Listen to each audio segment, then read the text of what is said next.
time, I will call the meeting of the Sweetwater Union High School District Financing Corporation Board of Directors to order. Clerk of the board, please take roll. Emerald? Yes. Lopez? Here. Lopez Zepeda? Here. Solis? Present. Aguirre? Here. Okay. This is the point on the agenda where members of the public may address the Board of Directors on the items before the Sweetwater Union High School District Financing Corporation. Any public comments shall be limited to 3 minutes each. Do we have any? There are no speakers. Okay. Action item C1. Ratify the current members of the Board of Trustees of the Sweetwater Union High School District as the members of the Board of the Directors of the Sweetwater Union High School District Financing Corporation. C2, Actually, we can take them separately. separately? So moved. Second. Emerald?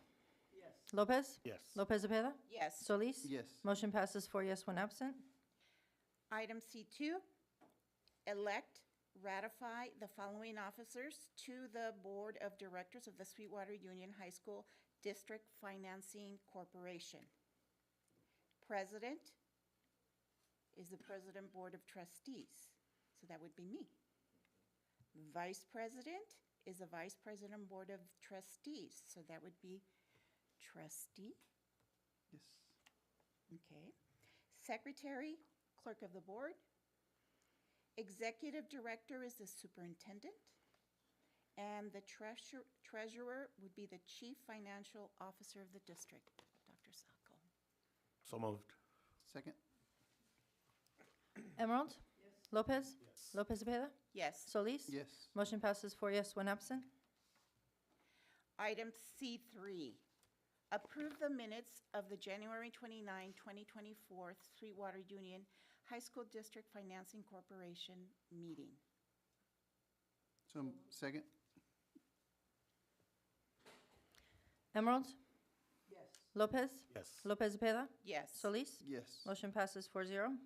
Item C4, accept the 2023-2024 audit of the various Sweetwater Union High School district funds and accounts for the 2023-2024 fiscal year, and accept the district responses to the audit findings and recommendations.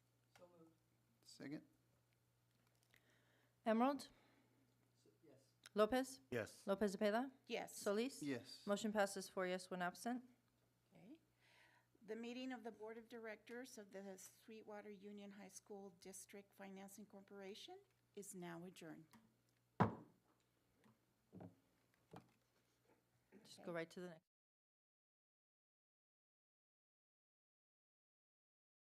The meeting of the Sweetwater Union High School District Public Financing Authority Board of Directors to order. Clerk of the Board, please call roll. Emerald? Here. Lopez? Here. Lopez Zepeda? Yes. Solis? Present. Aguirre? Here. Okay. This is the point on the agenda where members of the public may address the Board of Directors on the items before the Sweetwater Union High School District Public Financing Authority. Any public comments shall be limited to 3 minutes. Do we have any? There are no speakers. Okay. Moving on to action item C1.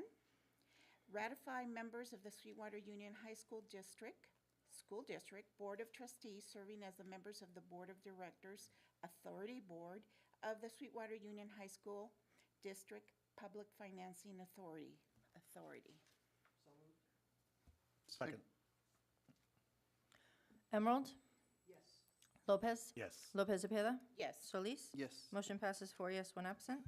Item C2, elect, ratify the following officers to the Board of Directors of the Sweetwater Union High School District Public Financing Authority. Chairperson is the President, Board of Trustees.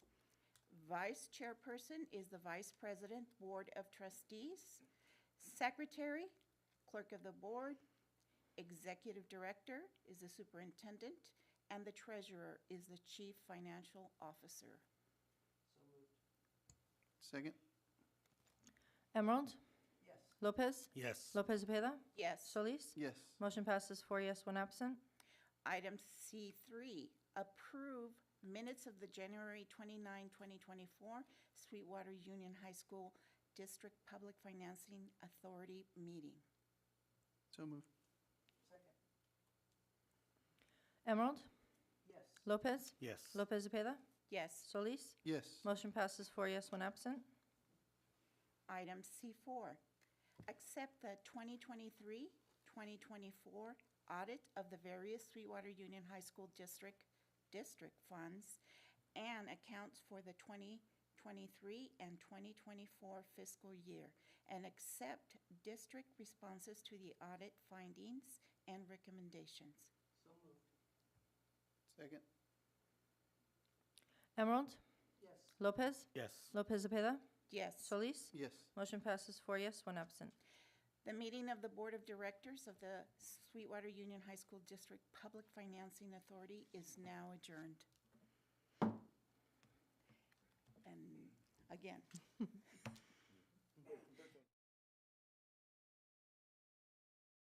time I would like to call the regular meeting to order. Clerk of the Board, please call the roll. Emerald, Here. Lopez, Here. Lopez Cepeda, Yes. Solis, Present. Aguirre. Here. Okay. This is the point on the agenda where members of the public may address the board on matters posted for the specific meeting.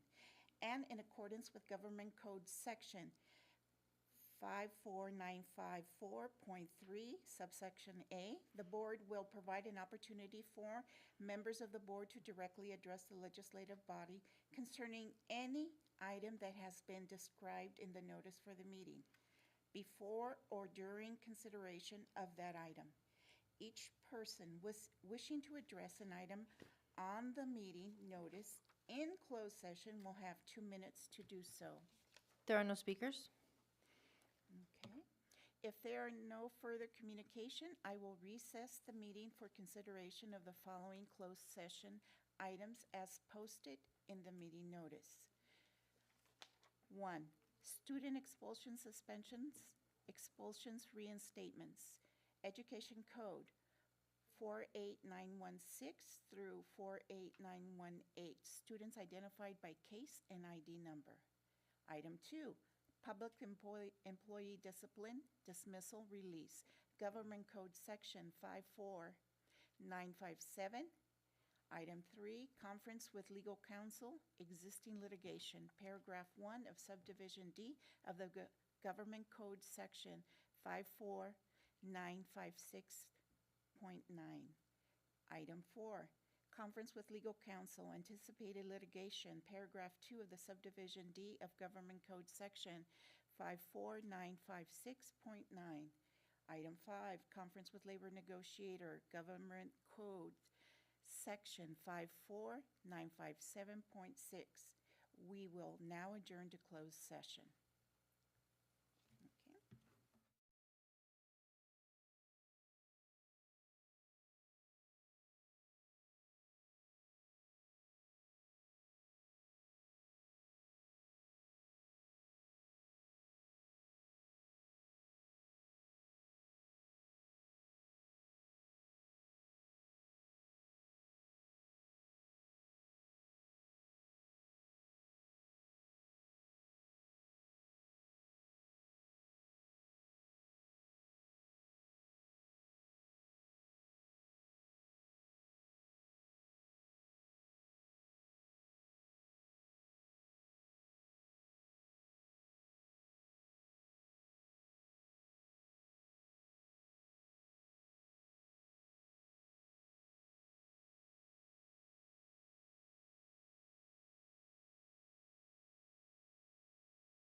time, I'd like to reconvene the regular board meeting. Clerk of the board, please call roll.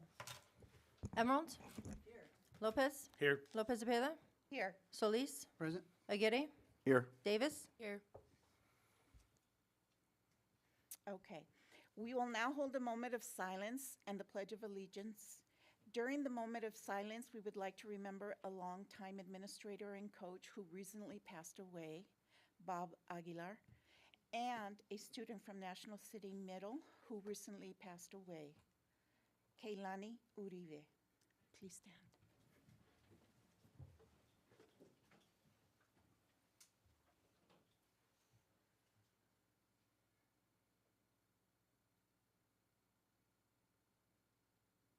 Right hand over your heart. Ready, begin. I pledge allegiance to the flag of the United States of America and to the republic for which it stands, one nation, under God, indivisible, with liberty and justice for all.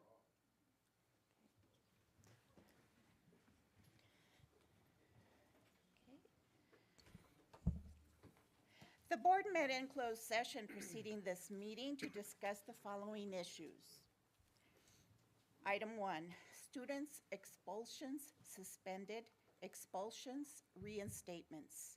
Education Code 48916 through 48918. Students are identified by case and ID number. Item 2, public employee discipline, dismissal, release. Government Code Section 54957. Item 3, conference with legal counsel existing litigation, paragraph 1 of subdivision D of the Government Code, Section 54956.9. Item 4, conference with legal counsel, anticipated litigation, paragraph 2 of subdivision D of Government Code Section 5496.9. Item 5, conference with labor negotiator, Government Code Section 54957.6. The board took the following action. Moved by Solis, seconded by Lopez Cepeda to approve the reinstatement of 4 students with a vote of Arancibia absent, Emerald yes, Lopez Cepeda yes, Solis yes. At this time, I would entertain a motion to approve the agenda for the January 27, 2025 regular board meeting. Do I have a motion? Second? Davis? Yes. Emerald? Lopez? Yes. Lopez Cepeda? Yes. Solis? Yes. Motion passes 4 yes, 1 absent. Okay. We will now have a message from the superintendent, Dr. Moises Aguirre. Thank you, President Lopez Cepeda. Good evening and buenas tardes. Welcome to our first meeting of our Board of Education here in 2025. And on this occasion, rather than get into my usual update, I really wanted to take this opportunity to offer some reflection on recent events. First of all, the brush fires of last week. I wanted to express my gratitude and the fact that I'm very thankful to the brave firefighters and first responders who gave so much so that we can be safe in our homes and with our families. Last week was challenging for many reasons, but I choose to focus on gratitude. I'm grateful that no one was harmed and that no structures were damaged. Unlike other recent events in Los Angeles, I think that reflects a blessing upon our community and something to be thankful for. My second reflection is regarding the current practices by our federal government related to immigration. I wanted to express the fact that we are resolute in ensuring that each and every student feels safe and welcome in our schools. We have put protocols in place so that our administrators know what to do and how to keep our students from being caught up in those situations. I would also like to temper this statement with a dose of humility. Schools can and must keep each student safe. However, asking schools to oppose the federal immigration enforcement efforts is asking schools to go to a place that is not our policy space. Congress, the president, the political apparatus of different parties and different ideologies, that is the space where you have that debate. Schools must remain a place of learning and a place where every student feels safe. Lastly, it is my hope that we can step away from social media so that we can have face-to-face interactions, even those and perhaps especially with those whom we do not agree with. It is not allowing us to focus on long-term solutions based on our shared humanity, and it's time somebody mentioned that.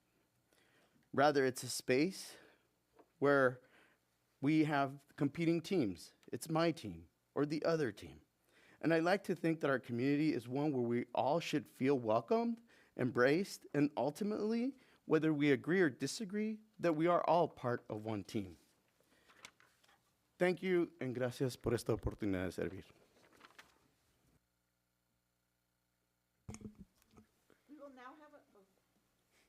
We will now have a report from the Student Board Representative, Mrs. Liliana Davis.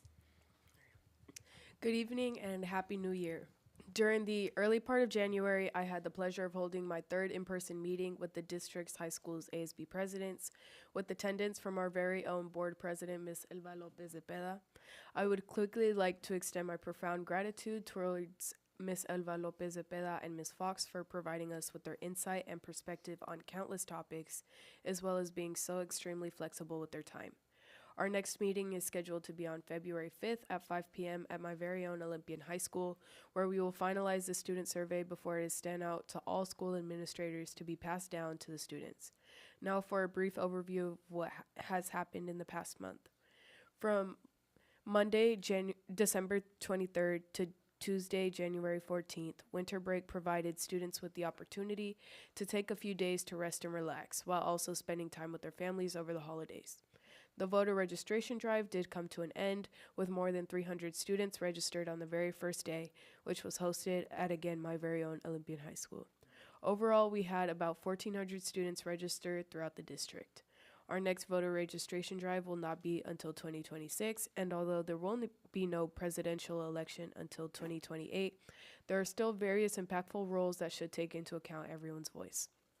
Additionally, CPR training throughout the district's high schools ended in December of 2024, with 9th and 10th graders across various campuses learning life-saving skills under the guidance of Ms. Christina Fox and many others. This semester, her and many others will shift their focus to the district's middle schools. I would also like to take this opportunity to thank all involved with managing the Border 2 fire these past few days, all extremely brave first responders, as well as staff, administrators, and of course board members for making the decisions needed to keep students safe and constantly making sure that we are the #1 priority. Your work does not go unnoticed, and we are all very grateful for your help and support in officially being able to reopen today. A more common problem that also affects these schools is the bathroom availability. Multiple emails have gone out to administration, and I'd like to report that progress is being made. Several reported schools, such as Mar Vista and Olympian, among many others, have reported increased bathroom availability during class time and especially during lunchtime. It's not everything that needs to be done, but it's a great start. Multiple restrooms are obligated to be open during breaks in order to be proportional with the number of students on campus. When there are only about 4 stalls per bathroom, 1 or 2 isn't enough for the entire student body. This month, I'd like to work towards putting out a PSA on school broadcasting programs about keeping the bathrooms clean and using them only for their intended purpose. On most campuses, there's a broadcasting system on campus that makes student-led videos about campus news and a motivational message. These videos are presented once a week to the entire student body, and having a small segment or message about acceptable bathroom usage would lead students to be more mindful about their actions. Another solution along these lines would be having a small message from an administrator on the morning announcements. These morning announcements happen every single morning, and quickly covering bathroom expectations could be huge in reminding students to be more responsible and respectful of shared spaces, ultimately leading to cleaner bathrooms and a more positive school environment.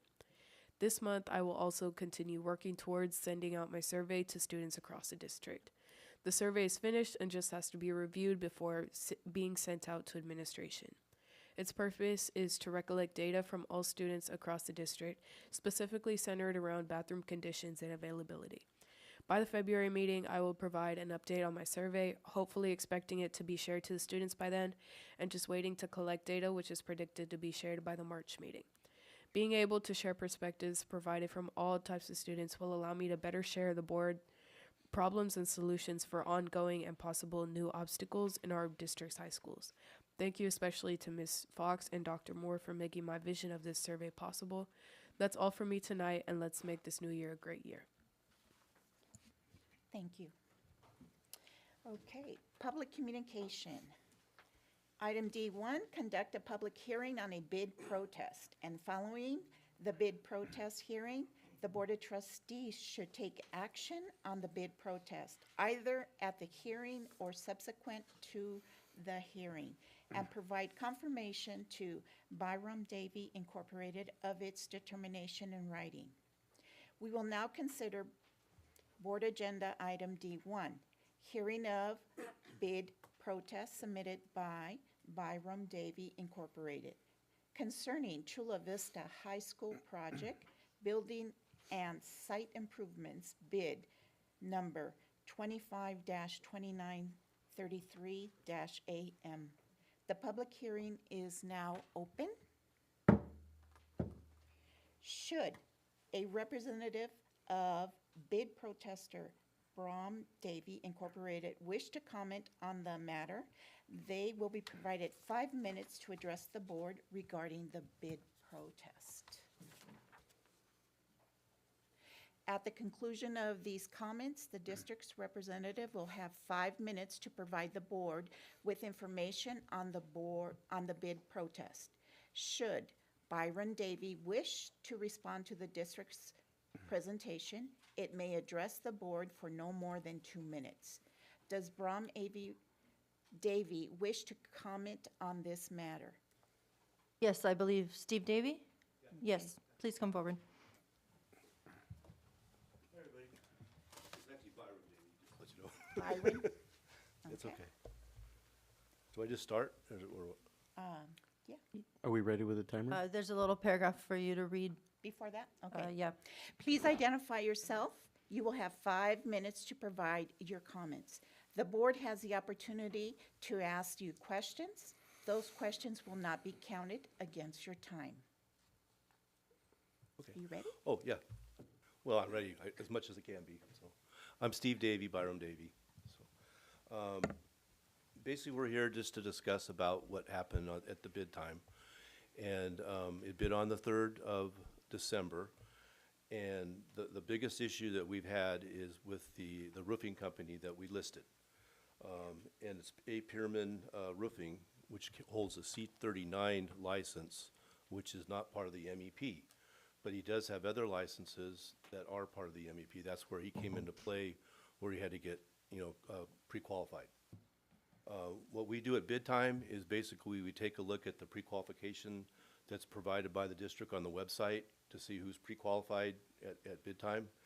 And what happened was about 15 minutes before the job bid, Pyramid came in with their price. He was about $39,000 lower than the other guy that was actually pre-qualified also. So we decided, since it's a very competitive bid and we're trying to get as low as possible for the process, we went ahead and used Pyramid. And it did show him being pre-qualified on the 2nd of December, the job bid on the 3rd of December. There is another column that basically states when it was sent in for getting pre-qualified.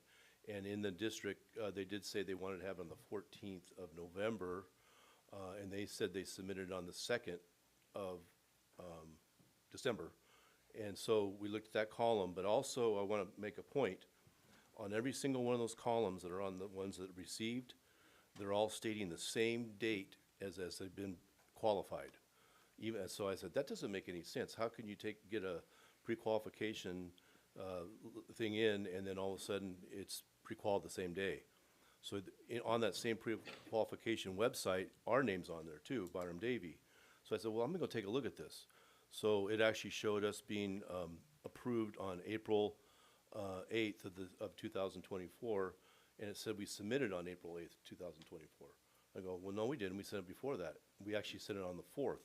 So that column there, I'm just raising my hand saying, we don't know how accurate that is. The only thing we could go by is that he was pre-qualified on the 2nd, and the job bid on the 3rd. So we went ahead and used him.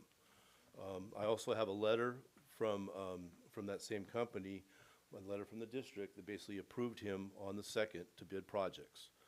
Now, I know that there's a code out there that basically says within 14 days, you have to have that, the pre-qualification to be pre-qualified, or you have to have 5 days you have to wait before you're, so my question is to the district and purchasing, they should not have put him on that form, the website, to say that he is approved to bid on the 2nd.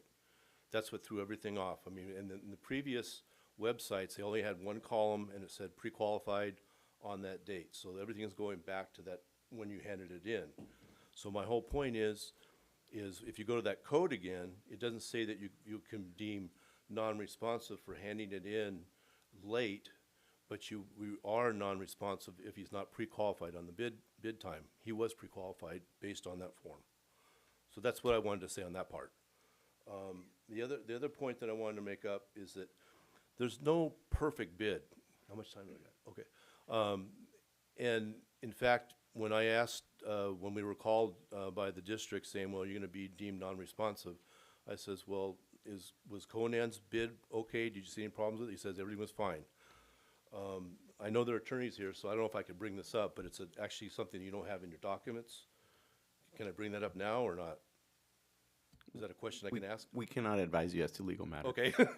Well, then I'll just say it anyway. You guys can get me back there if you want. Basically, the subcontractors, there's a listing. And there was shoring, there was painting and anti-graffiti, and there was also an E-layer that goes on the football field. None of those were listed on Conan's bid, and those were all over 0.5%.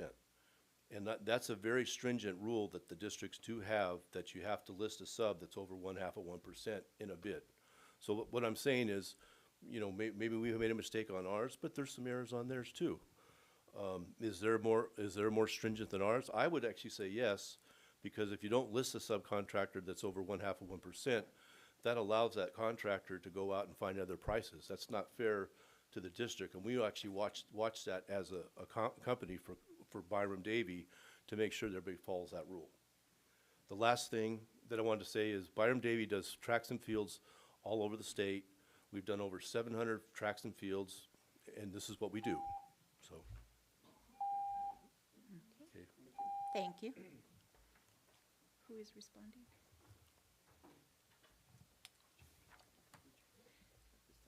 Okay. Try. At this time, the Oh, district's... do I go sit down? Yes. Oh, okay. Yes, yes, please. At this time, the district's representative will provide information on the bid protest. Thank you, President Lopez Cepeda. I'll ask our General Counsel, Ms. Carbucha, to provide that response. And do we have other commenters as well? I do have one more speaker to this. Is the preference that I talk after both, or I just want to make sure you have me do what you would like me to do? I'll ask you to respond as General Counsel, and then we can open up for additional speakers as they may be available. Sure. So the main issue before the board today is whether the district properly deemed Byram Davies non-responsive and rejected their bid. From a timeline perspective, I think it is important to note that this wasn't the only bid protest on this item. Both of the bidders protested. So when we looked at that bid and opened it, there was a determination of non-responsiveness against Byram Davies for not having the roofer that was selected pre-qualified. The statute does not say at approval. The statute says 10 business days before, they must submit 10 business days before opening and must be pre-approved 5 business days. Their bidder, the Preman Roofing, submitted on the 2nd. The bid opening was on the 3rd. That's less than 5 days.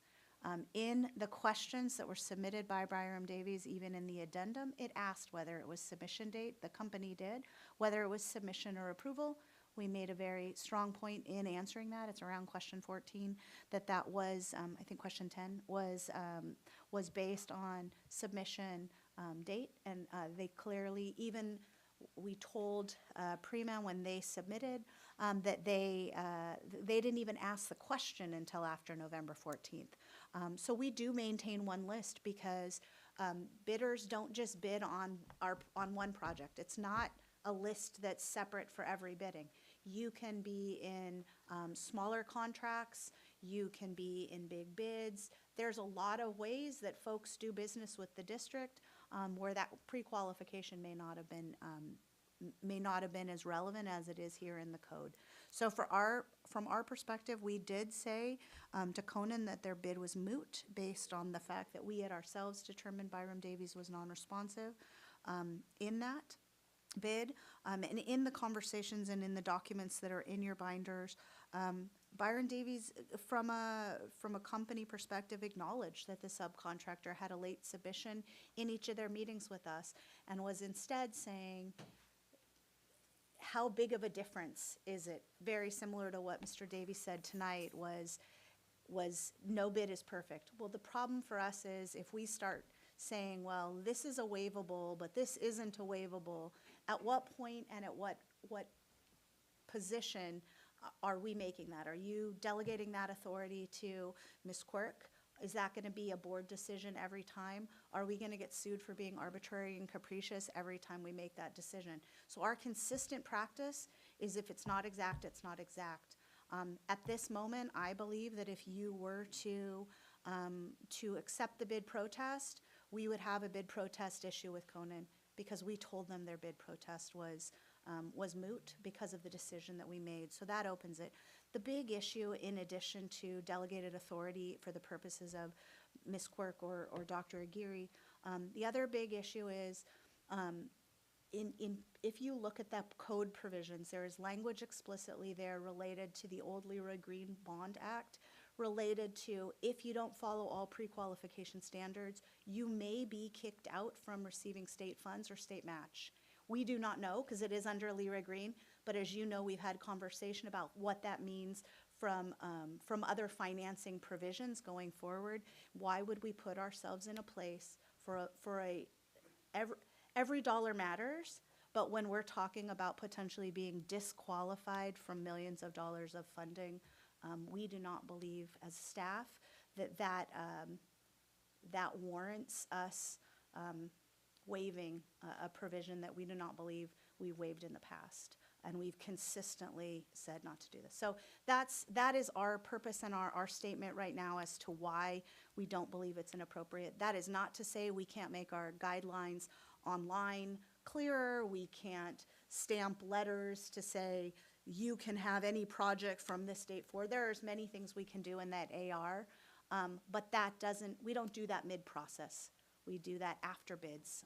And at this point, Chula Vista's project needs to move forward.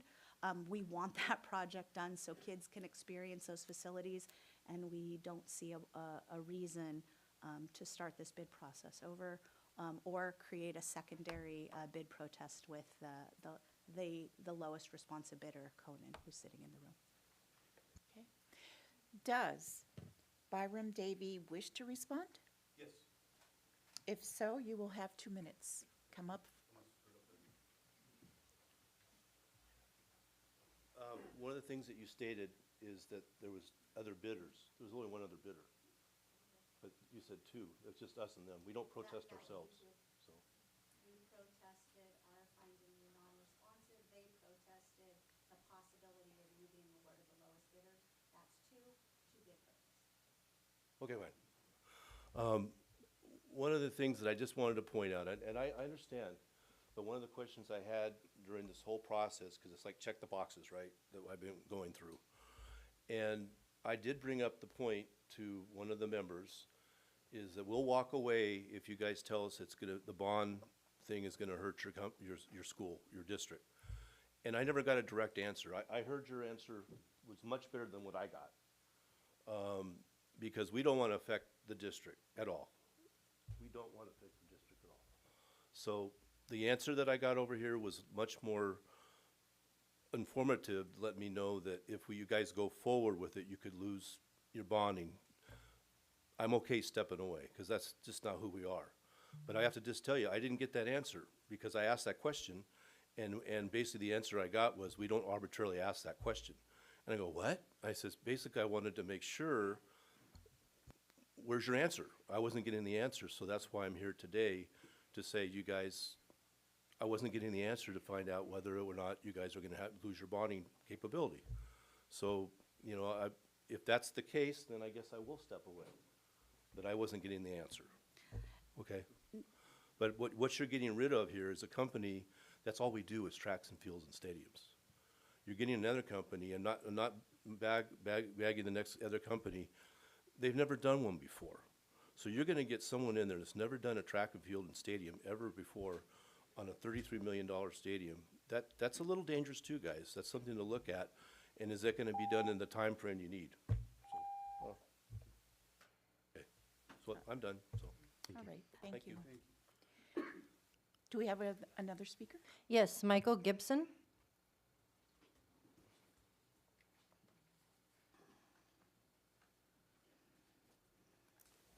Good evening. How are you doing? Just take a few moments. I represent, my name is Michael Gibson. I represent Conan Construction, the second lowest responsible bidder on this project. And I just want to reiterate a couple of things. The whole bid process, as the board knows, is about compliance and transparency.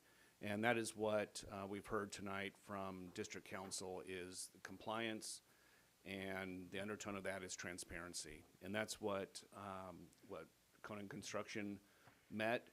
They've stubbed their toe a few times in the past. They do a lot of work with the district. They've been hung up on some of the compliance issues, some of these smaller issues, but again, they understand why the board has and why the district has compliance rules, and it's for transparency.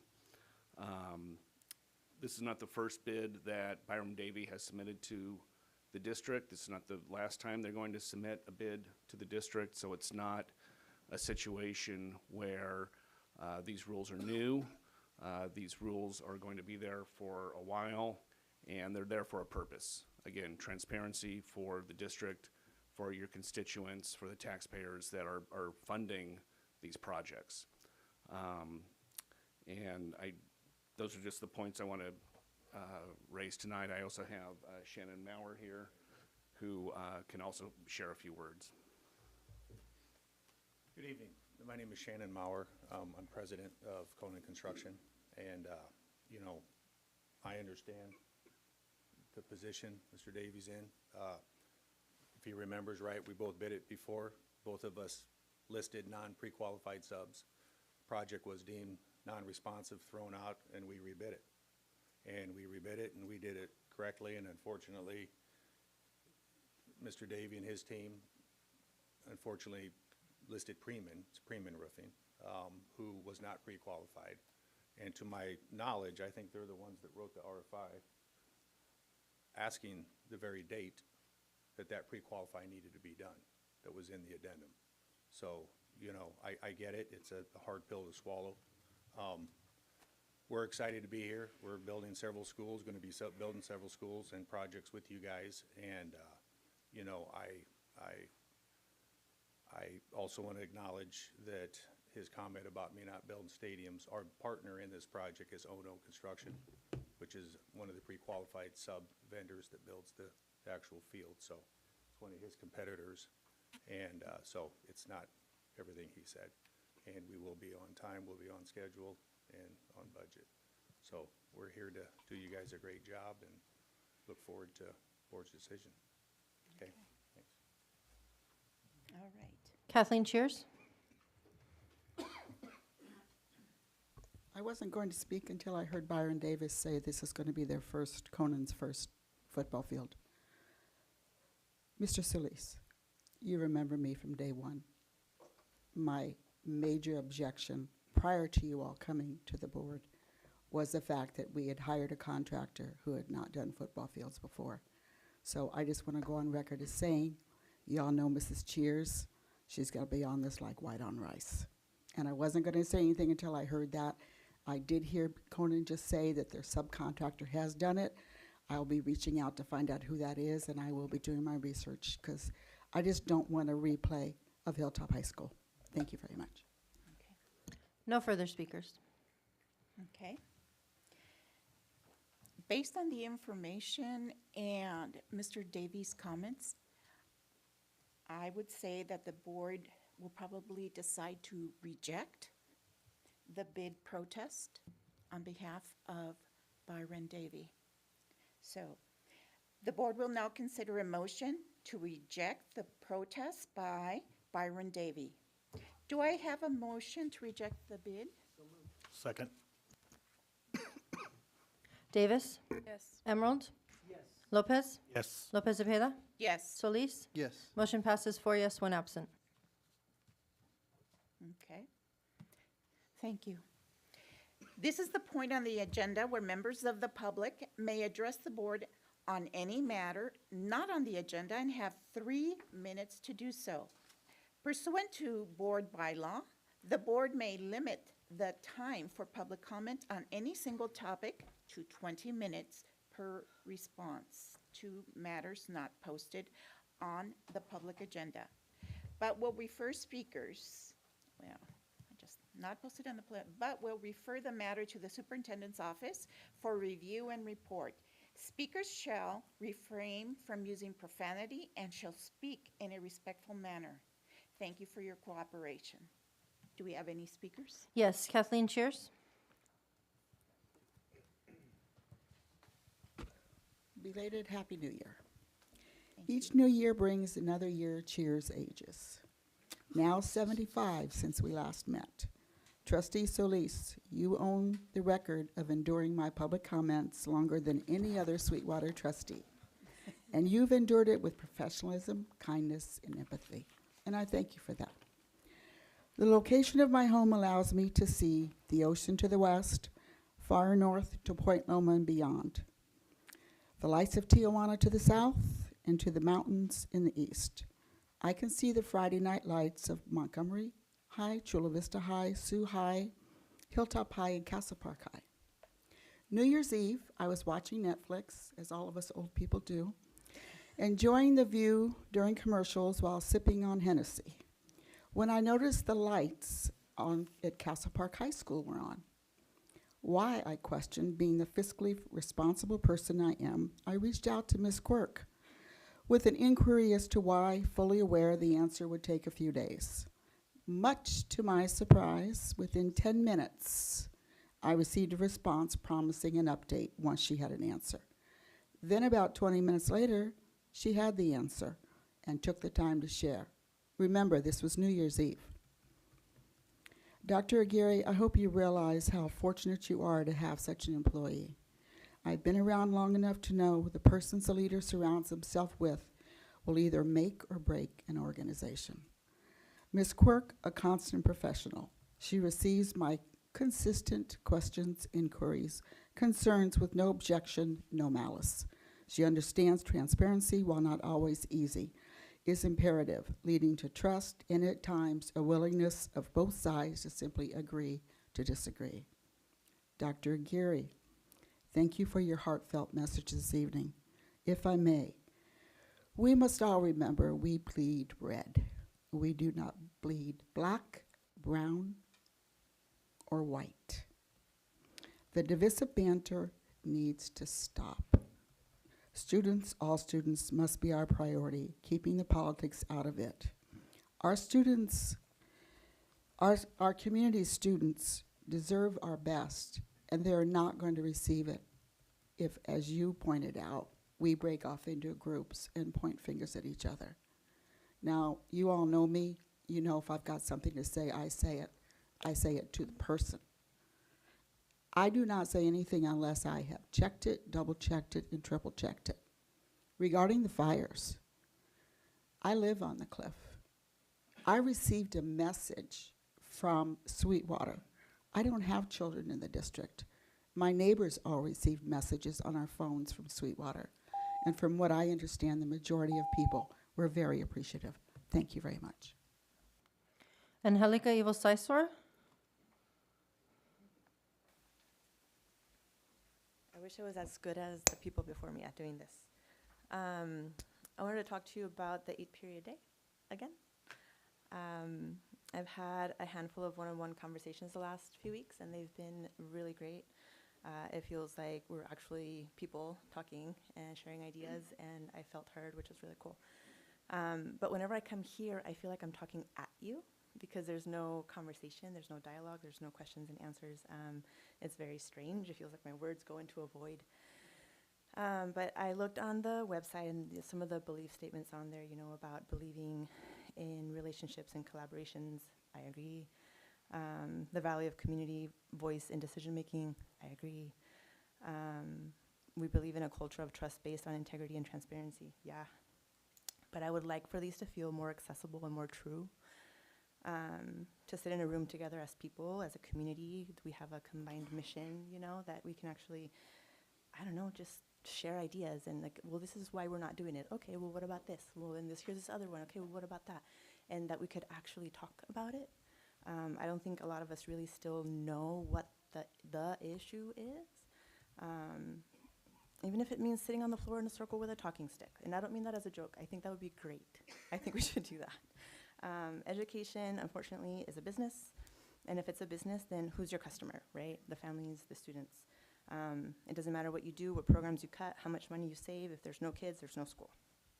If enrollment is down, it's because your customers aren't coming to your shop. And the biggest question would be why? If your answer is that kids are going to charter schools, the answer is why. The answer can't be, oh, get rid of charter schools, right? It's why? What do they have? What's appealing about it? Who's pulling your customer base? How do we make our product better? What is our product? What would a business do? They would do market research. They would find the holes in the bucket and they'd plug them. They'd consult their communities. They would talk to their customers. They would be open, creative, try a different approach, right? Instead of just like, no, it's done, it's gone. I would love the opportunity to talk about how we can make it better, like actual like dialogue. This is terrifying. There's so many people in this community, even just in this room, that have really good ideas how we can make that 8-period day happen without needing to spend more. Make it happen in a way that helps kids with their D's and F's, if that's the thing. Make it happen in a way that will make Chula and the district shine. I mean, how cool would it be to have a wait list of kids and families that want to go to Chula, right? Or to any of your schools. It feels sometimes like there's a lot of resentment in this whole process, and it's kind of blocking us from being great. When people say, oh, teachers just want more prep time. Or when we talk about how a 0 period or a 7th period would be hard for the kids with no support. And one of the retorts is, well, if it was really important to them, they'd figure it out. You know, like things like that I don't think help us. Or that email that we got on the last day of school, after school, before Thanksgiving break. That was weird.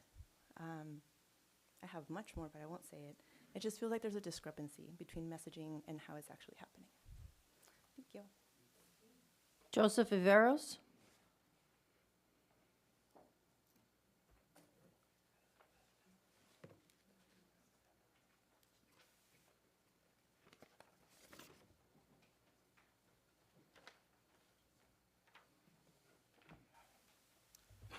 Good evening, Dr. Gary, Superintendent, President Lopez Zepeda, board members, staff, and guests. I like your saying that schools can and should keep students safe, but are they really? Let's expound on that later. Otay Ranch High School is 1.7 miles from Olympian. Rancho Del Rey Middle School is 4.1 miles from Olympian, 4.4 from Eastlake. Bonitas are 3.6 and 3.0 miles from Eastlake. If you looked on your maps, you see there's 3 schools that have red squares. Those were closed during the fires. The 4 that got blues, you have open. These schools are so close to these other schools that you closed, yet why were they open? You got all your other schools are west of the 805. You got schools that are either west of 805, north of 54, south of 905, or the combination of it. You have these schools that should have been closed. Fire and smoke doesn't say, okay, well, you know, I got this many miles I'm going to travel, like we closed Olympian down. Well, according to the miles on the road, that's 1.7 miles for Olympian. Well, if there's fire and smoke, smoke's not going to go down Magdalena, stop at the stop signs, wait to take a left on Birch, come down Birch, turn on La Medina, then turn down Santa Venetia, and hope that a campus assistant lets them in. You should have had Otay Ranch closed along with these other schools. It was worse on Friday, and you have paperwork, documentation of my youngest one's medical condition, as well as the school, and this health for air quality, not just for my child, but for all the other ones should have been considered. These schools should have been closed. during COVID, I worked in the care about my youngest one's condition. They kept putting me in situations and jeopardizing my youngest son. Well, I can't do nothing because that's the military. But here, I could do something. I could raise a concern. I could bring it to media saying, look what these schools did here. But you need to keep that into account because it's not just mine. There's a lot of others. I got a call or message saying your child was absent. I think you all need to rectify that. All these students that didn't go in because of this, I had no problem. My youngest one thought, Dad, am I going to have, even before it was done, saying, I said, no, you're staying home. You're not going to go breathe this here. I live farther south. I live by the fire station off of Palm. I'm getting ash and smell there. So what are those kids getting at these schools here? You should have had these schools closed, and I think you need to take all these absences that you're going to give these students that weren't there because the parents said, I think you need to take that off and get them either an excused absent or just totally don't even count that because some of these kids may be going for perfect attendance. So you had them breathing in this? This is not right here. So that's what I think you need to do. I think you need to do it because the board is supposed to be caring here, but it seems it's kind of going along the parallel of SWATA from South Bay. They acted like they cared for the students, but they had their own agenda. And I hopefully not thinking that Sweetwater's got their own agenda and not really concerned for the kids. Because if they did, I don't think you would have kept these kids in school. You would have had those schools closed, and you wouldn't have given them anything saying your child was absent. You need to do something about those. Thank you. Elizabeth Loainsing Garcia.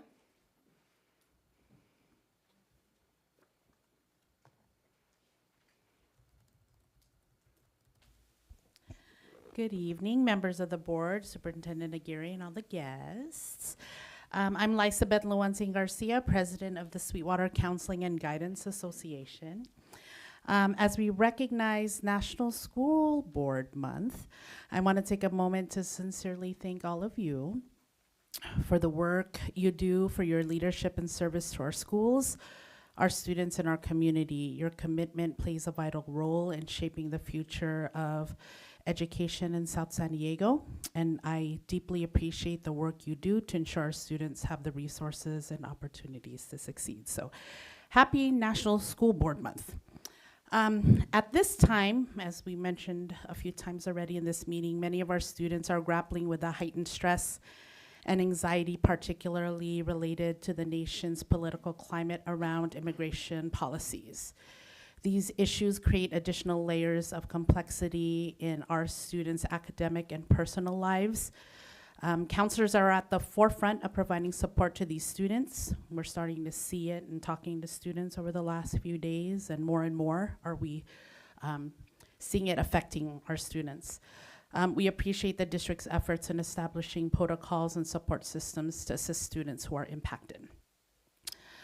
Tonight, I want to, again, bring your attention to some challenges that significantly impact counselors' ability to serve our students effectively.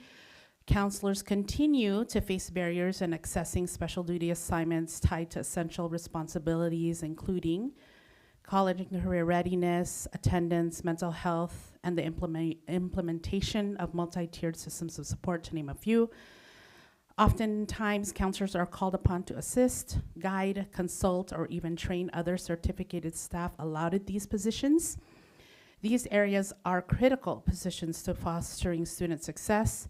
So again, we ask to build capacity amongst the certificated employees in our district and to allow counselors to at least apply and be considered for these positions. Additionally, our counselor caseload remains a significant concern at 360 students per counselor. We are above the 250-to-1 ratio recommended by the American School Counseling Association. This issue is compounded by enrollment fluctuations, split site assignments, contract language that often prevent equitable school counseling services. In some cases, caseloads even exceed the 360, making it increasingly difficult to meet the diverse needs of our students. The Sweetwater Counseling and Guidance Association is ready and willing to collaborate with district leadership, especially as we continue our upcoming negotiations. Thank you for your time. Lucy Ugarte.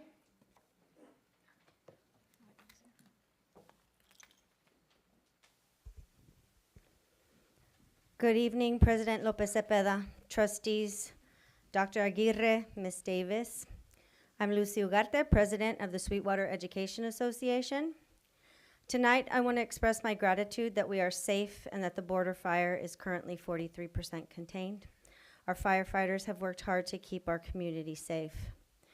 On Friday, I reached out to each of you, and your responsiveness was immediate and one of understanding. Thank you. The fires have reminded us as to why we need to listen to one another and consider all perspectives in an emergent situation. Our students are our top priority, and this situation highlighted that adults are affected as well. As you know, the work of SEA with the district is ongoing, never ends, and occurs outside of these board meetings. My ask is that we continue to work together when it comes to the safety and well-being of our students and staff, and that you are equally responsive to my outreach regarding these matters. I do anticipate that the outreach will increase in the near future as we navigate circumstances that arise. Thank you. I'll be in touch. John Rubio.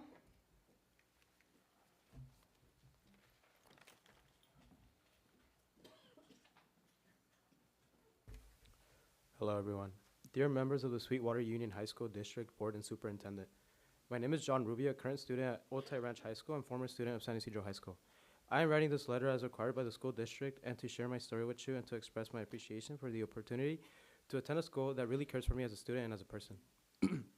Last year, when I was attending San Isidro High School, I experienced an extremely negative and troubling situation that was misunderstood and taken out of context by all parties involved, especially the adults that were expected to support students and to help them out and stay in track with school.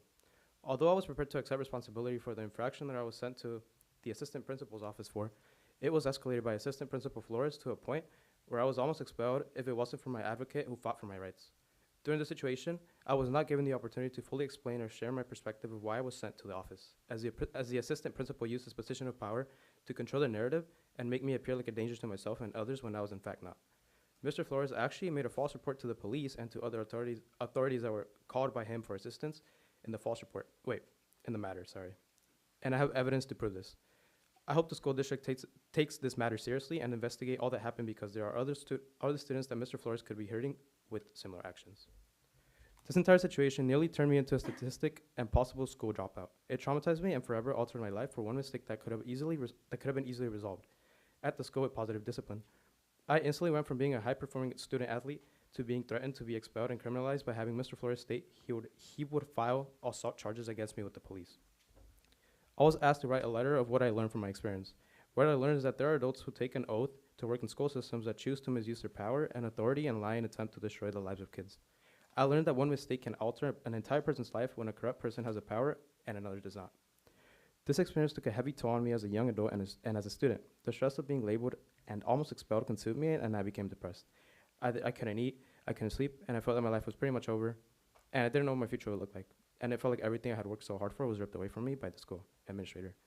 It was incredibly disheartening to know that Assistant Principal Flores intentionally lied and used his power to try to throw me away like trash, and to see my name associated with something so negative, especially when I knew I was so much more than how I was being represented. I was a happy student athlete that was performing at a very high academic level. I had AP classes, and I was not a disciplinary problem. My mother, a humble single parent who works tirelessly to take care of me and my two brothers, also bore the weight of the situation. She had to take additional sacrifices, taking time away from her and other responsibilities to ensure that I can continue my education at Otay Ranch High School, far from our home. The uncertainty, fear, and upheaval we faced could have easily derailed my path entirely. Thankfully, I had the support of my mother and my advocate, Dr. Fonseca, and other caring adults who believed in me and fought so hard to work with the school district to give me the chance I deserved to prove that what was being attempted against me by Mr. Flores was not only wrong, but extreme as well. Without their unwavering guidance and advocacy, I don't know what would have happened to me. I was fortunate, but not every student in my situation has the same support system or opportunities. Thank you for your time. Julio Fonseca, did you want to speak yourself? No, I was just going to provide the time for him if he went over. Oh, okay. And the same for Joanna Rubio? Yes. Okay, thank you. Tomas Flores? Good evening, Trustee Davis, Lopez Cepeda, Solis, and Marty. My name is Tomas Flores. I live in your district, Trustee Lopez. District 1, I am currently a volunteer at Southwest High School, where I work in supporting students in, throughout the college application process, and also with scholarships, solicitations as well. I'm here to speak on two different issues. One is why it's Sweetwater Union High School District is the second largest district in San Diego and one of the top 5 in the state. Most of the other districts have already issued public announcements regarding shielding, protecting our students from ICE and immigration customs enforcement. I find the silence from this board and from this district deafening. Why has Sweetwater Board not made such a statement? And if it was made today and I missed it, why so late? ADA will be impacted if our students are challenged and feel insecure and do not come to school. Students deserve to know schools will always be their safe place. Please remedy this if it hasn't been remedied yet. Secondly, I speak regarding Southwest High School and the 8th period schedule. Southwest is one of the other, besides Chula Vista High School, with the 8 period schedule. And being a school with a high percentage of English learners and a very high percentage, if not the top percentage, of Title I students, yet it produces or generates the largest percentage of students who comply with the A through G requirements for applications to the University of California when compared to similar demographic schools. Again, the highest percentage of students meeting the requirements for solicitation of admission to the University of California. 8 periods give students who are English learners options to continue or begin or move forward in their taking and finishing and qualifying their A through G requirements while they're still taking ELD classes. This is student achievement as we know it, and we have the results by the yield of students who actually apply to University of California from this school. I urge you, financial considerations regarding this continued issue, which was here last year, and we're very silent, and there hasn't been any protest this year, and no one from Southwest has yet spoken on favor of this, but I urge you, student achievement depends greatly on keeping the very expensive, I understand, 8 period schedule at that school. Thank you. Thank you. No further speakers. Okay. All right. Clerk of the Board, will you please read the items being pulled from the consent agenda? The following items are pulled: F3 by staff, G4 by staff, and items L4, L5, and L7 by the public. Do I have a motion to approve the consent agenda? Second. Davis? Yes. Emerald? Yes. Lopez? Yes. Lopez Cepeda? Yes. Solis? Yes. Motion passes 4 yes, 1 absent. Okay, so we're going to move on to F3. Anything you'd like to share? Marty? Go. Thank you, President Lopez Cepeda. First off, I want to say Happy New Year to all, since this is our first meeting back. And also, I'd like to thank all our first responders for the Border 2 fire, and thank all our admin and staff for working together to make sure that everybody was safe. With the comment that was brought up with students that missed from OTI or other schools, are we looking at their absences not counting, or how if we can look into how that's going to work out, if parents were nervous about their students' health? We can look further into that. I don't have a response at this time. Perfect, thank you. And finally, on January 22nd, we lost wonderful student at National City Middle, Keilani Uribe. She was a wonderful soul, great athlete, wonderful, fantastic student. Our deepest condolences to the family. And due to her sudden passing from one day to the next, the family is looking for some financial assistance for her funeral. They started a GoFundMe page, so if you're interested in helping out, please feel free to reach out to me and I'll hand it to you. And doing that as a person, not as a board member. But she was a wonderful student, and the parents were from Sweetwater, and it was very tragic. So may she rest in peace. Thank you. Okay. Thank you. I normally don't speak at board meetings unless I give a report on things like CSBA activities like Ms. Davis. You give great reports. Thank you very much. I just wanted to say that the timing of elections is kind of awkward because you start in December and then we go on break for a long time, and then I added a couple of weeks to Sweetwater's break. I haven't gotten a chance to meet everybody yet. I have some of them. As much as district protocol allows, I do like site visits, so principals, coffees with the principal, I like those a lot because you get to talk with both admin and parents. And so if you've got something to invite me to, go ahead and do that, and hopefully we'll get to work together very soon. Thank you. And for my part, as you heard earlier, I attended the ASB President's meeting last week. Yeah, it was last week. And I also visited the schools that were closed. I went to see how things were at East Lake Middle, East Lake High, East Hills Academy, Olympian, and Otay. And while we were there at Otay, we'd like to thank Councilwoman Carolina Gonzalez Chavez, who donated N95 masks for student usage. So if the students felt like they needed it, they were available for them. But I was walking through the campuses and stuff, and yes, it was a little smoky, but nothing like 2007, for those of us who remember that. Okay. Now we move on to teaching and learning. Okay. All right, teaching and learning. We're going to go to G4. Thank you, President Lopez Cepeda. For this item, we have an update on Prop 28. We know that this is a matter of a lot of interest out in our schools and in our communities. So Dr. Alvarez and her team have prepared an update, and they actually are bringing forth plans for approval. So I will hand it over to Dr. Alvarez.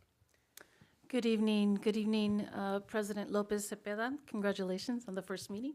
Thank you. Dr. Aguirre and our board members and our community. So Mr. Wahib and I will be presenting this evening. We've collaborated on providing an overview of Prop 28, and then we'll have an opportunity if there are some questions. We'll be tag teaming on the presentation. Good evening, buenas noches. President Lopez Cepeda, Superintendent Aguirre, members of the board, cabinet, and guests, as well as some staff that I'm seeing back there. Welcome. It gives me a great opportunity to be able to share with you the update on Prop 28. I know this is a huge initiative that affects every school, probably every student in our district. So we want to make sure we give you that update on a regular basis because it's a huge undertaking. One department alone will not be able to do it, and that's why Dr. Aguirre made sure that everyone was part of this process. And with the leadership of Dr. Alvarez, we are moving along smoothly, and it's beginning the process really fast. So introduction, a real quick overview of what Prop 28 really is all about. Most of us already know, at least the people that are in education are aware of it, but for the guests, this is a nice little overview. It's thorough, and it tells you somewhat of what we're working on. Prop 28 initiative allocates significant funding to bolster arts, music, education, and K-12 schools across California. So this is across California. By investing in these programs, the initiative seeks to create a vibrant and comprehensive educational framework that recognizes, elevates the importance of arts in student development. We all know that the arts is an essential component of the human overall growth. Every one of us probably have a certain story about performances or in arts that was part of their upbringing. I know I had one. The goals for arts and education, music education, now known as AMS. A lot of people don't want to go to Prop 28 anymore. They want to move to the AMS, which is arts, music in the classroom. The initiative primary goals include enhancing student engagement through new, enhanced, and diverse arts program, ensuring access to quality music education, and fostering creativity and critical thinking among students. This is a huge goal. Within that goal alone, there are many, many other goals inside of it, which includes all of us need to be part of that. That's why this initiative is being directed at the school site, meaning that the school site will have to be responsible in terms of making sure that all these initiatives are being implemented. Our job as a department is to make sure we support those school sites, each and every one of them, and as well as finance, HR, and all of these departments are part of that. By achieving these aims, Prop 28 aspires to cultivate a more enriched educational experiences for all learners, and that's an ultimate goal for all of us, right, to make sure that our kids are ready. The importance of funding students' opportunities. Funding provided by Prop 28 is critical to expand students' access to arts and music education, which enhances their academic performance and social skills. We already mentioned that. Investment in these areas can lead to increased student participation in schools and ultimately better outcomes in their educational journey. The uniqueness in the rules about this is that 80% of the site funding must be expanded in district personnel only. And then 20% is for supplies and materials. Each school site has an approved plan created with stakeholders. And we were a major driving force behind that to make sure that every site has a preliminary budget plan that Dr. Alvarez and I had to approve before we moved on to finance. Okay? So one of the elements that Mr. Wahib referenced about was the collaboration. So the visual and performing arts and other area departments have collaborated because it's not just about the visual and performing arts, it's also how do you integrate this into the curriculum in an interdisciplinary manner.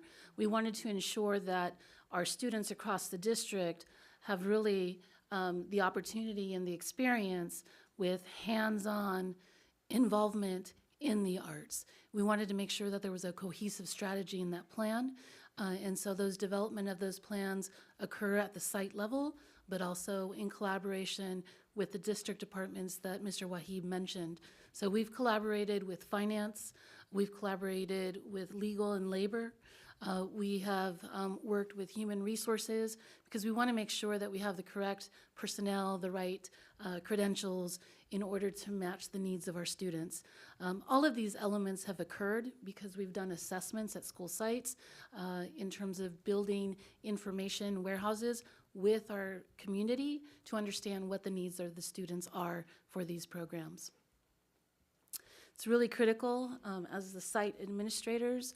They are really, as Mr. Wahib mentioned, kind of the leaders at the school sites in terms of developing those collaborative processes.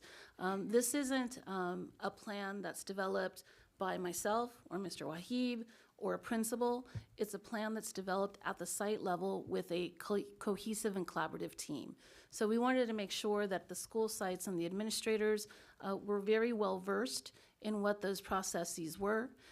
What you don't see attached here, but we will be sharing, is we have a very highly developed website that has all the materials and resources that were utilized for the development of the plans, all the resources that the school sites have, and then also answers every single question about the plans.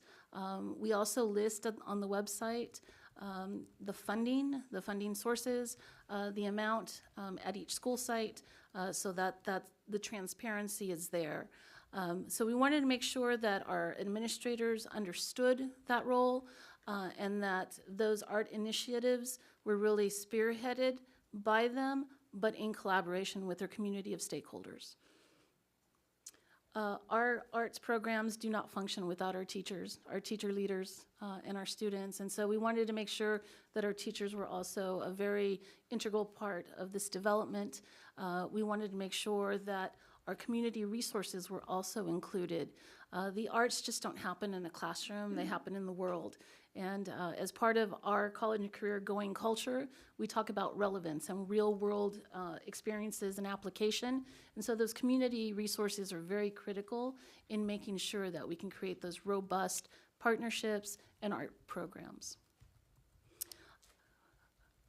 Those real world connections, as I mentioned, are critical. We continue to foster and develop those connections with, for example, Signet Theater, the Symphony, different organizations that offer our students opportunities to highlight their skills and talents in the community.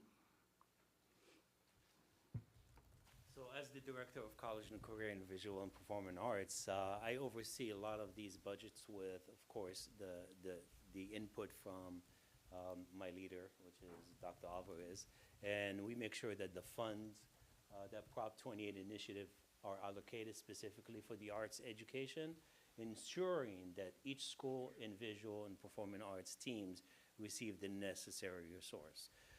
Opening up a lot of money to a certain site and telling them, here, go at it, it just doesn't work. It needs to have some kind of guidance, and as a result, we've done that. And as a result, there has been a lot of communication at the site with the collaborative teams to make sure that they make exactly the decision that they need with the funding that they have.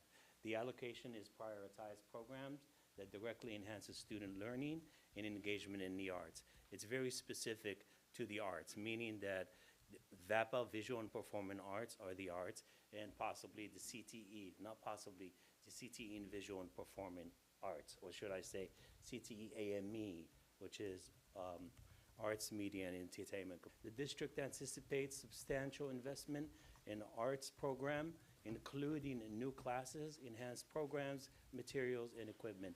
Even though we get the funding, the district has put a lot of resources to make sure that everything is being met. HR has to double up on their product in terms of work. Finance had to set up all the costing scenarios for each staff members, as well as us overseeing the actual spending.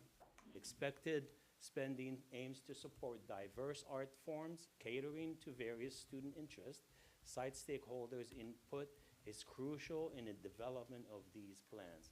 So we always want to listen to our stakeholders. Financial accountability, is this yours or mine? That's yours. Okay. Financial accountability and reporting. This is very crucial, and I think that's why the website is very important, because it's transparent. And one of the criteria of the initiative is that every year a report has to be submitted. So we have a section in that website that actually will be demonstrating that. Robust financial report mechanism are in place to ensure transparency in how funds are spent. Regular audit and assessment will monitor progress and effectiveness, reinforcing stakeholders. The audit has double auditing. It's first through our district with finance, and then after that, it will probably be the state once we submit our report. And then each school site has a Prop 28 plan. It has it at their site. We can look at it on a regular basis. And as a matter of fact, we're moving on to the next allocation to create more preliminary budget plans. So one of the items is that the district received the first apportionment for the Prop 28 plan last spring, so in April of 2024. And at that time, the allocation was just a little bit over $5.6 million. You may recall earlier in the year in September, we brought forward the board item where we had to provide the report. So the district last spring did not make any expenditures, and there was a very solid reason for that. At that point, the state had not provided guidelines, and the information about how to expend appropriately those funds were not truly outlined. And so what we've done this year is we've used the 23-24 allocation. Those are the plans that are being provided now. The 24-25 allocation will be provided this spring to school sites to build in their plan for next year. And as you notice, that's a $5.2 million allocation, just a little bit over that. These allocations are based on per pupil allocations, plus those students that are unduplicated, you get a little bit of a bump in funding. But based on enrollment, those numbers do decline if enrollment declines. And so that's why you see that decrease for the 24-25. We should be getting that 25-26 allocation.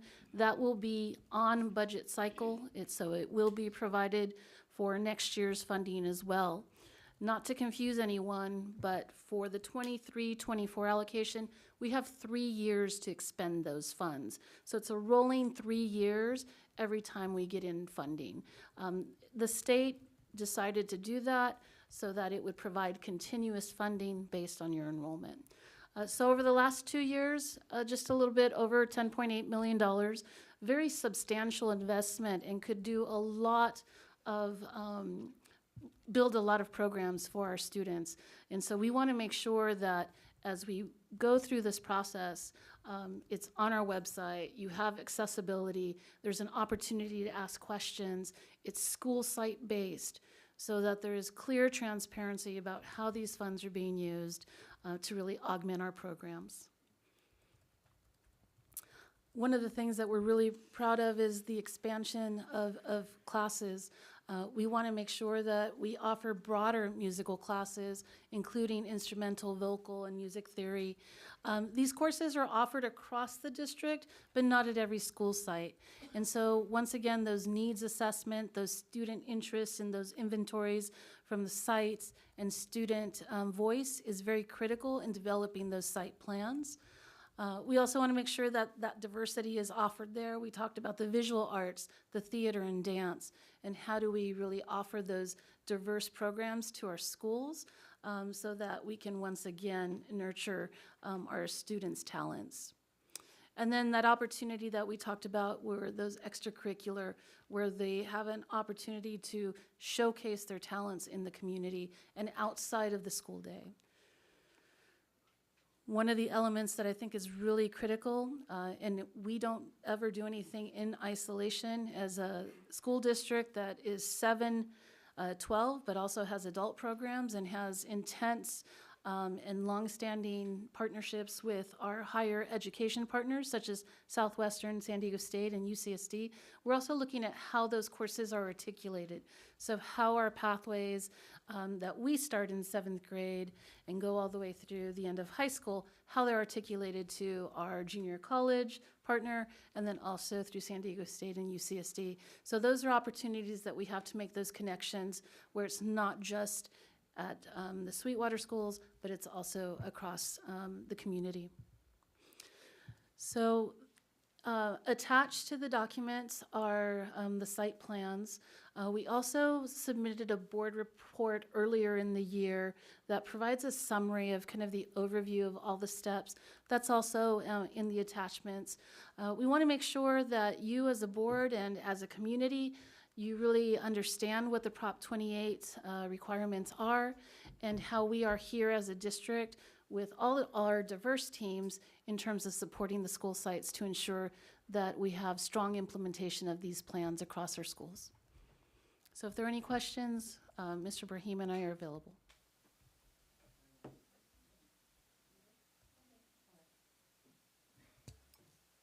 Thank you for the investment you're making in the arts here. As a gawky kid from a mostly dysfunctional home, I found my place and my purpose and true joy in the arts, beginning in grade school when they started putting on plays, in high school, singing, dancing, speech team, getting on the stage for the big annual productions. I made friendships that have lasted a lifetime. And I came to be confident in myself and my abilities. And that has served me my entire life. And I'm 70 years old, so even to this day, I can call on some of those skills and that well of confidence to be able to speak in front of people, to tap dance a little bit, and and to chase bad guys down the street for 22 years, okay? But thank you. This is a huge investment, and for anybody who says, oh, $10 million, that $10 million will be multiplied over and over again as young people get a sense of themselves and begin expressing that in positive ways and influencing their communities. So I really look forward to seeing what you produce here and supporting this district-wide arts program. And hopefully it'll get out to the community, finger roots or something out to the community to bring in other people who may not yet be associated with Sweetwater, but will be attracted to it because of the potential it offers to their young people and to their families. So thanks a lot. And with that, I don't know if you're looking for any motion, but boy, go for it. It looks wonderful. Anybody else have another question? Go ahead. Trustee Lopez? I think I heard the answer. There's an emphasis on new and enhanced programs and services. Is it per school site or district-wide? It sounded like that they're in the plans. So the plans are per school site. The way that the allocations are provided, they are assigned to the particular school sites. School sites have the task of developing a site committee where through student assessments, information, they do an assessment, a needs assessment. They build the program that they want to either augment or add. Okay, thank you. I have another question. You said that all of the information is going to be on the website. It's not there now, right? No, we are finalizing. We want to make sure that it looks good. So we're tweaking it. It should be up and loaded. I would assume by next week. We should have that up. But it goes through all the elements. It has the finance pieces, the logistics, has all the planning tools, has very in-depth information. But anyone can go in and look at. Let's say you want to see Bonita Vista Middle School. Well, you'll see that they were allocated $123,326. Then you can also see what they are using those funds for this year to implement at the school site. And so those will be available. And I'm happy to hear that it is school-based site and it's a plan developed by the school site, because there were some concerns a few months ago about where were the funds and how were they being spent, because there wasn't clarity at the time. So I'm happy to hear that. Okay. With that, I'm looking for a motion. Second? Davis? Yes. Emerald? Yes. Lopez? Yes. Lopez Cepeda? Yes. Solis? Yes. Motion passes 4 yes, 1 absent. And now we're going to move down to item L4. We actually have a speaker that's pulled L4, 5, and 7 all together. I believe their comments are the same for all. Okay. Shannon Maurer? Oh, we're done with that item. Yes. This is for L4, 5, and 7? Are they all together? Yeah, so they've been approved. No. No, but go ahead with and the we have the speakers speak first before the board considers the item. Got it, okay. All right, well, good evening again. Are your comments for all 3 items, right? It is. Okay, thank you. Yeah, so again, I'm Shannon with Conan Construction, I'm Pelin Caracas with Conan Construction. We are the owners of Conan Construction. and I think it's just important for us to say how grateful we are to build these schools. You know, this will be, after tonight, it'll be 5 campuses we're working on, starting with Olympian. So we're building yours right now, which had a schedule, minimal change orders, and we stay on schedule. And this is a kind of an unprecedented thing, having these many projects awarded, and it's quite an honor for me and Palin. And you have our word and our commitment. These will stay on track, stay on budget, I promise you. Promise her. You and I are going to become really good friends. And I've been doing this for quite a few years, my 40th year. So schools are what we build. That's our specialty, whether it's schools, stadiums, whatever the course may be. And we will take exceptional care of the district and absolute commitment to a success, and all the teams and all the district's efforts, our efforts, CM's efforts, architects, engineers. It takes a lot to put this stuff together, and we're all in. And Mr. Solis, I would like to have that GoFundMe. I believe we can help with that, if that would be okay for the young lady. Okay, that's it. Thank you so much. Thank you. No further speakers. If it So- please the board, you may make a motion to approve items L4, 5, and 7 at once. So moved. Is that what you were going to ask? Thank you. She'll come for you. And if I could, President, Yes. just a selfish reason, my last year is 2026, so I'm hoping to have the graduations at Chula Vista High before I go. So, That's a great request. Davis? Yes. Emerald? Yes. Lopez? Yes. Lopez Cepeda? Yes. Solis? yes. Motion passes 4 yes, 1 absent. Oh, goodness. And with that, the regular board meeting is now adjourned.